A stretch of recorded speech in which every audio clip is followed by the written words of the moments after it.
de pago y que muestran unos abultados presupuestos en los gobiernos regionales y que eso aparenta tener un porcentaje mayor.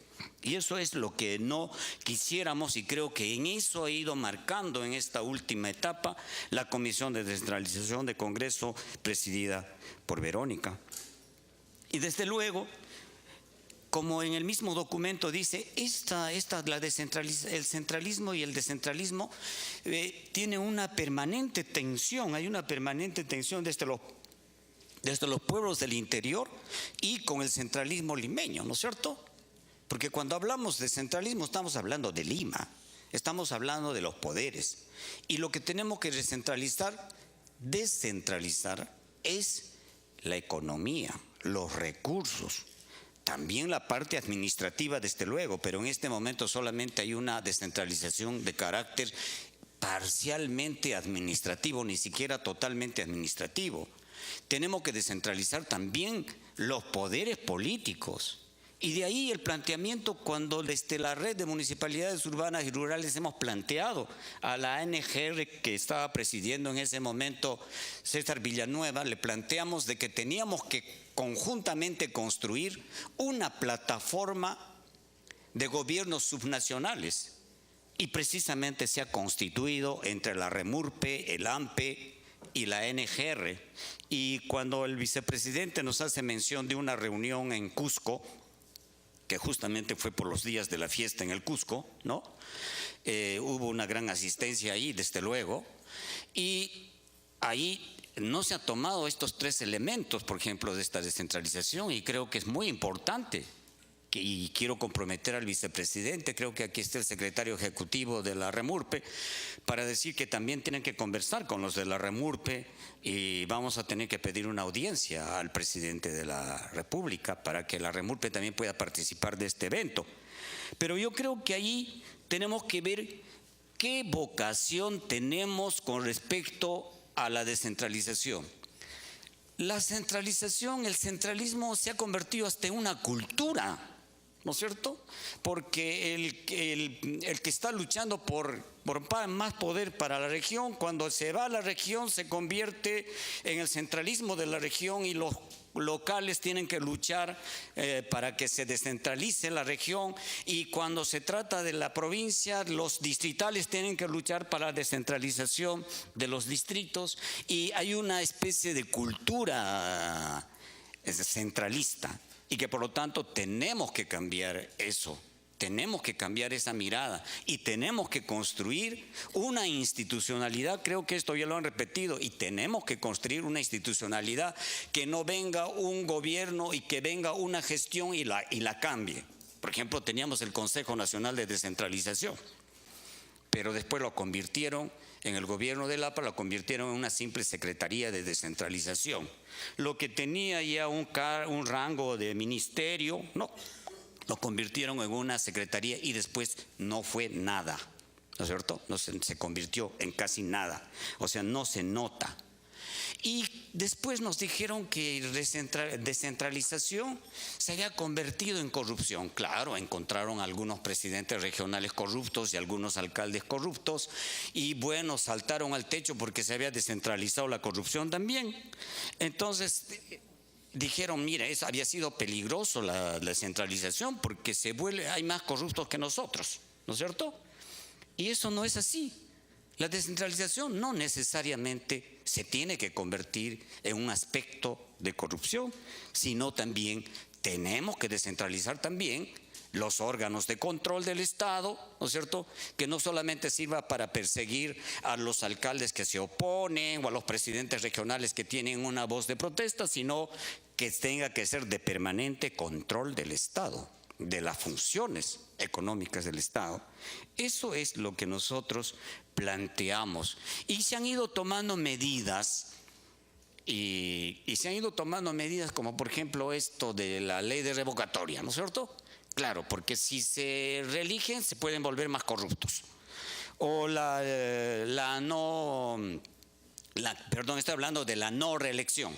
Y las revocatorias también se han convertido en una especie de decir, bueno, para que los corruptos puedan parar. Cuando la corrupción la corrupción en nuestro país, y lo dice el Contralor General, que se ha dado cuenta justo cuando ya se iba a ir, ¿no?, de que en este país, en nuestro país, la corrupción llega a ser casi el 10%, ¿no?, de los fondos del erario nacional. Y nos dio una notita y nos dijo que había descubierto un antídoto, ¿no es cierto? O sea, cuando ya se iba después de su 7º periodo, nos contó de que había descubierto un antídoto, que era la participación de la gente y el control y no sé qué social respecto a esto. Cuando eso lo habíamos planteado desde la REMURPE, cuando decimos que no solamente la democracia tiene que ser una democracia representativa, ¿no?, sino también una democracia permanentemente participativa y de control ciudadano. Eso es también parte de la descentralización, en el cual hemos venido felizmente trabajando con Verónica estos aspectos, y para decirles de que sí tenemos que trabajar por la descentralización. La descentralización es una obligación, es una cosa que tenemos que conquistar de manera permanente si queremos el desarrollo del país de manera homogénea, de una manera en la cual la redistribución de lo que tenemos sea para todos, que el Perú sea un país de todos nosotros los peruanos. Ese es el compromiso que venimos adquiriendo. Bueno, ahora tengo una nueva responsabilidad, vengo de haber sido alcalde y ahora estoy en el Congreso, y creemos que desde nuestra posibilidad, desde nuestra posición, iremos reafirmando esto. Y he escuchado al vicepresidente en un compromiso descentralista. Él viene de la región de Moquegua y creo que ahí tenemos compromisos de seguir trabajando por la descentralización.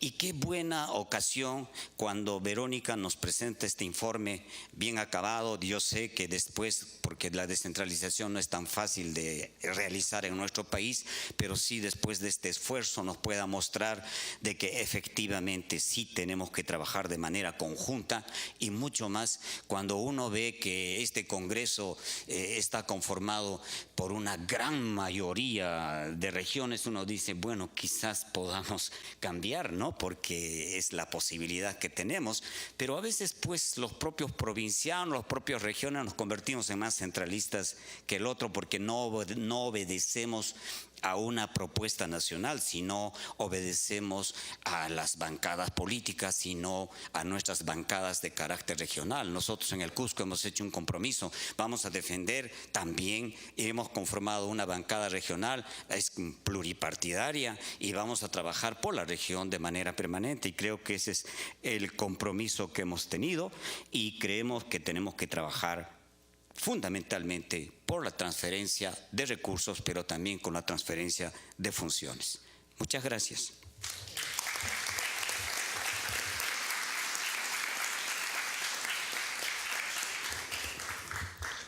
Agradecemos la participación del señor Wilber Rosas Beltrán, congresista electo. Seguidamente hará uso de la palabra el señor congresista de la República, Manuel Daumert Ego Aguirre. Bienvenido.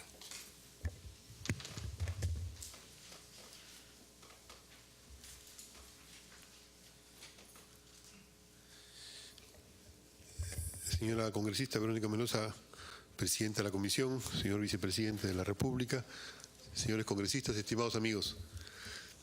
Estamos ciertamente a pocos años del Bicentenario, y es indudable que el Perú, a lo largo de todos estos años de su independencia, ha habido una tensión entre descentralización y centralismo. Una cosa muy buena del informe que se ha presentado y los trabajos que se han hecho en los años anteriores es poner el acento en mirar desde el territorio la descentralización, no perderse solamente en las competencias nominales o en las funciones nominales, que uno hace juegos de tablas y al final no tiene correspondencia con la realidad, sino ver los territorios, ver las personas, ver los flujos reales para ver qué pasa con el poder. ¿Y qué nos encontramos? El informe lo señala, las experiencias lo indican, que estamos al borde del Bicentenario en una contradicción muy aguda. De un lado, desde el punto de vista normativo, institucional, el Estado se ha recentralizado, prácticamente se ha recentralizado, a tal punto que el Ministerio de Economía y Finanzas tiene un organismo que se llama ESI, que es el que se encarga de los presupuestos, y de los programas presupuestales y de lo principal de la inversión. Quien maneja la inversión pública en el Perú es el MEF, y ha convertido a los alcaldes y a los presidentes regionales en golondrinos que vienen a Lima a buscar que le aprueben los proyectos. Y luego van a su zona, como bien se ha declarado, a buscar hacer algo porque si no se les va a pasar el periodo. Esa es la estructura real que funciona en el Perú. Y el MEF acumula ¿para qué tantos recursos? Los proyectos que están saliendo, y si uno mira lo que hay es una pugna entre sectores sociales, entre grupos sociales en el Perú, y uno dice, ¿qué va a salir? Va a salir que Lima va a tener el metro más grande que pueda haber en América Latina, y Lima va a tener al mismo tiempo las posibilidades de abastecimiento de agua por varias fuentes, y Lima va a ser una zona que va a tener trenes de cercanía. O sea, Lima va a crecer a 10, 15 millones de habitantes, Lima va a crecer inmensamente, y desde Chincha y un poco más hasta Pativilca y un poco más, todo eso va a ser la zona urbana metropolitana de Lima. Y eso a costa de que no va a haber gasoducto surandino, o va a ser precario, de que no va a haber petroquímica en el sur, porque no va a haber condiciones de inversión, a costa de que la agricultura de todos los Andes, en particular del surandino, que tiene una inmensa potencialidad manejada por comuneros que tienen la presencia activa en la agricultura, no tiene créditos muy altos, tiene que trabajar con su propio esfuerzo, y que en la zona que se llama la Mancomunidad de los Andes, que lo exige y que lo plantea, está casi abandonada, con tasas de interés altísimas para la asistencia en la posibilidad de la agricultura. Se mantiene la comunidad, pero están casi abandonadas. Y las posibilidades de desarrollo de esas áreas en agricultura, en ganadería, en productos que tienen mercado y que pueden desarrollar el país, están sujetos a la voluntad de lo que es el esfuerzo de esos productores. Igualmente pasa en el norte del Perú. En el norte del Perú es una zona de neolatifundios para agroexportación, y que como miramos a China, que requiere mucho alimento, va a tener futuro. Pero el resto, ¿qué es? Es zona de creciente pobreza, es zona de narcotráfico, es zona de violencia. ¿Qué otra actividad hay? Casi ninguna. Y en el centro del país y en otras zonas reemplaza esas carencias grandes inversiones mineras que vienen, invierten, hacen su negocio. Ciertamente hay que ver en cada caso si se cumplen o no los requerimientos ambientales, pero más allá de esa discusión, somos un país en los cuales se está reduciendo el apoyo a la agricultura nacional, mediana, pequeña, comunal, cooperativa, y se está consolidando un gran centro macrocefálico. Yo estuve alguna oportunidad en San Martín cuando le impedían hacer una carretera. Yo estaba en la Secretaría de Descentralización en el primer año del gobierno de Ollantumala con Salomón Lerner, y le pedían hacer la carretera porque decían que esa carretera no tenía un estudio para demostrar que tenía la suficiente cantidad de tráfico. Pero justamente la carretera era para que hubiera tráfico, porque por ahí iba a salir el arroz, iba a haber una posibilidad de conexión muy buena. Y se tuvo que hacer un artificio de que tuvieron que volver a ir otra vez. El día que fueron, pasaron cantidad de carros, pero porque se había decidido que pasaran la cantidad de carros, porque era un absurdo lo que estaba planteado en la norma. Entonces, con ese y otro tipo de normas, lo que ocurre es que en el país estamos en una disyuntiva. ¿Dónde van a ir los recursos y para qué van a ir los recursos? En función del desarrollo territorial. Las propuestas ya existen. Los diseños de alternativas ya están planteados. El tema es de decisiones políticas. Y tal como está la correlación política, si la inercia predomina, que es la inercia centralista, que es la inercia que ha llevado a que se diga que los gobiernos regionales y locales son los responsables de la corrupción. Hay que ser bien claros. La corrupción que existe es porque la Contraloría en el Perú no existe. Es un organismo casi privado que subcontrata personal para que haga labores de control. No hay Contraloría en el Perú. Contraloría real, como organismo especializado. Y el Poder Judicial y el Ministerio Público tienen todos los problemas que se han destapado. Si no hubieran esas circunstancias, no habría la corrupción que hay. Y la mayoría de alcaldes y presidentes regionales no son corruptos, hay que decirlo con claridad. Pero se ha generado una imagen de corruptela por responsabilidad del gobierno central. Y eso lleva a decir, no hay que poner recursos porque se van a dilapidar, se van a gastar mal. Más bien, lo que está ocurriendo en el Perú es que las regiones se van acercando. Yo veo con simpatía que en todo el sur del Perú hay una unidad de que tienen que salir sus proyectos principales, de que el gasoducto surandino y la petroquímica y el desarrollo agropecuario y las posibilidades de... Todo eso está internalizado por la gente. Yo veo con simpatía que la Mancomunidad de los Andes tiene proyectos claros de qué cosa quiere hacer y de cómo debe hacerlo. Y están formulados, inclusive cuantificados, pero no financiados. Yo veo con simpatía que la Amazonía peruana tiene sus proyectos bien definidos. Es el reino de la biodiversidad del Perú para el mundo. Y está también ahí el petróleo, que si se utiliza bien y se hace con buenas condiciones ambientales, es la fuente para poder tener una renta extraordinaria y al mismo tiempo para poder tener, en el caso de la costa, el desarrollo del talara y una producción de fertilizantes para la agricultura. Entonces la Amazonía peruana, si no hace eso, va a ser depredada en sus bosques, porque eso es lo que va a reemplazar con la falta de inversiones, va a reemplazar la exigencia de la vida de la gente. Y yo veo también con interés en el norte del Perú hay inmensas potencialidades en las ciudades, en las inversiones de pequeños productores, de productores cooperativos, pero también de inversionistas privados en la agricultura y también en otras actividades que quieren desarrollarse. Está parado prácticamente la pesca del norte. Está parado porque no solamente porque hay un buque, que es el buque más grande que hace harina de pescado, hasta ahora nadie dice quién lo está autorizando y que está haciendo una labor ilegal en el Perú, que está frente a Chimbote. No solamente hay una pesca ilegal que sale, sino que las actividades industriales y de transformación de la agricultura que se podrían hacer están prácticamente sin financiamiento y estancadas. En el territorio, en los territorios, Lima mismo es un territorio que tiene potencialidades, pero ¿quién maneja el territorio de Lima? Los micro y pequeños empresarios. ¿Qué tasa de interés tienen? 50, 60, 70%. ¿Cuál es la tasa interbancaria entre empresarios? Donde los bancos, que son los mismos que manejan las empresas, se prestan a sí mismos la plata. ¿Cuál es la tasa de interés? 5, 6, 7%. O sea, con nuestra plata se financian. Y al micro y pequeño empresario tiene que sobrevivir con las justas. Y eso es Lima. Lima fundamentalmente es una ciudad de pequeños y microempresarios. Entonces, hay posibilidades en los territorios, pero se requiere cambiar el Estado. Se quiere modificar la estructura actual del Estado, la forma como está organizado su distribución de funciones y competencias. Y el documento señala propuestas bien interesantes, bien concretas. Ha señalado también el congresista que ha sido presidente regional y por eso tiene la experiencia de detalle de cómo se deben formular algunas propuestas concretas. Yo creo que estamos en un momento, yo coincido con lo que se ha señalado por varios, de que tiene que separarse el MEF como Ministerio de Economía y Finanzas de lo que es la planificación y lo que es la gestión de los territorios.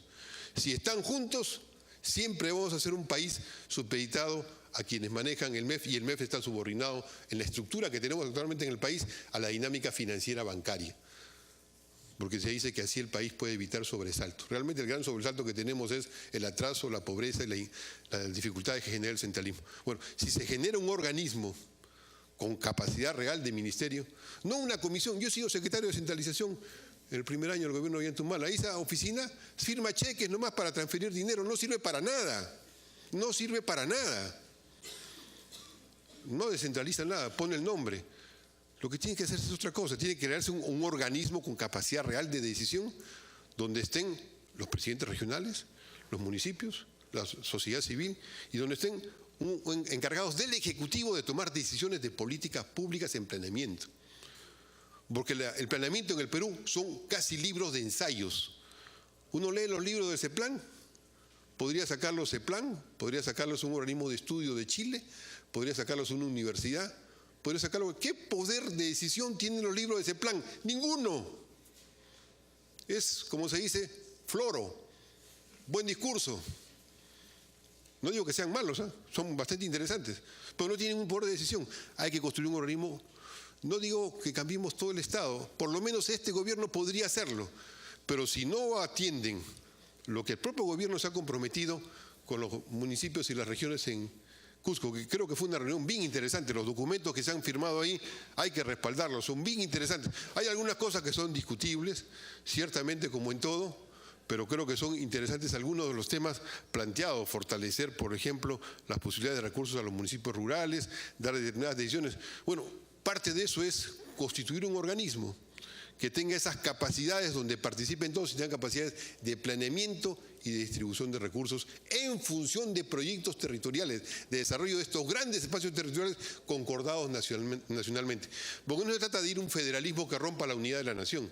El Perú no es un Estado federal, el Perú es un Estado unitario, pero descentralizado. Y es ahí donde viene el gran desafío que hay que prepararlo, porque si no lo que vamos a tener es, de aquí al Bicentenario, o un divorcio mayor entre las dinámicas reales de los pueblos y los territorios frente a un Estado que se recentraliza, o vamos a tener las posibilidades de resolver ese divorcio para enfrentar los grandes desafíos que tenemos como país. Creo que ese es el desafío fundamental que el libro que presenta Verónica Mendoza y su gestión que ha hecho en este año ha logrado afirmar y desarrollar con claridad. Y creo que es el desafío que tenemos todos como peruanos de poder, en una oportunidad como esta que se está reflexionando sobre un tema crucial que es el de la descentralización, decir que con la descentralización se podrá hacer un Perú al alcance del sueño de todos los peruanos. Una patria hermosa que en el Bicentenario nos permita decir que podemos ser un país con dignidad, con soberanía, con libertad, con justicia para todos. Muchas gracias.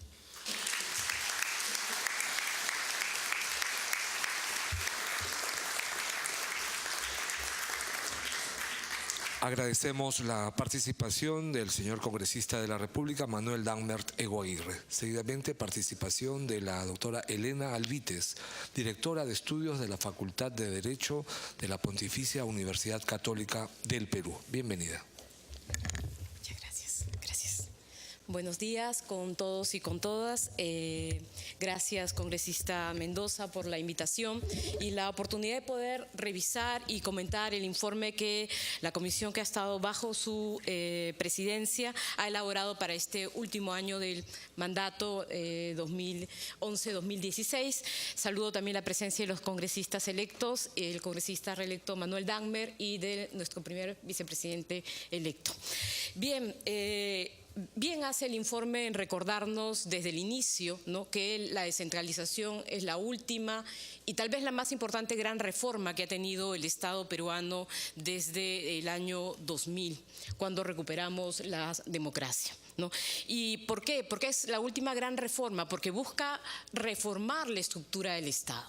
Pero no busca reformar la estructura del Estado como una decisión antojadiza, sino busca reformarla para profundizar la democracia. No es la reforma por la forma, sino por el fondo que persigue, y el fondo tiene que ver con la democratización de la democracia, con la profundización del principio de separación del poder, no solamente en términos de órganos, sino también a nivel territorial, y también, finalmente, con la búsqueda de descentralización del poder, no de cara a las autoridades que se puedan elegir, sino de cara a las personas y sus derechos que están en esos territorios. Porque finalmente ello es lo más importante de la existencia de un Estado y de la forma en que se organice. Que el Estado responda a satisfacer derechos como educación, salud, educación, libertad empresarial que está en los pequeños emprendimientos, pero también en los grandes emprendimientos, entre otros derechos que están reconocidos en la Constitución.